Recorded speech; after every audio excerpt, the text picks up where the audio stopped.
নমস্কার, শুভ সন্ধ্যা। আমি মীনাক্ষী চোখ রাখছি মুহূর্তের খবরে। 2025 চলতি বছরে নির্মাণ করা হবে 30টি নতুন বিদ্যালয় ভবন। এছাড়া পূরণ করা হবে শিক্ষক ও অশিক্ষকের পদ।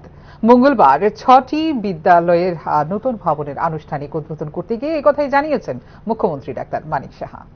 2025-26 অর্থ বছরে মোট 30টি বিদ্যালয় নতুন ভবন নির্মাণ করার সিদ্ধান্ত নিয়েছে রাজ্য সরকার। এক্ষেত্রে ব্যয় করা হবে 264 কোটি টাকা।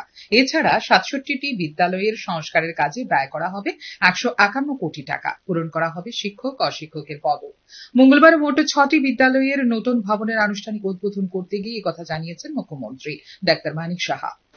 2025 অর্থ বছরে যে নতুন বিদ্যালয় ভবন আমরা নির্মাণের পরিকল্পনা করেছি, তাতে করে আরো নতুন 30টি বিদ্যালয় আমরা নির্মাণের পরিকল্পনা আছে।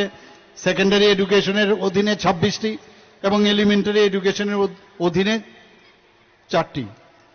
2025-26 অর্থ বছরে যে আনুমানিক ব্যয় হবে প্রায় 264 কোটি টাকা খরচ করা হবে। 2025-26 অর্থ বছরে সংস্কার সাধনের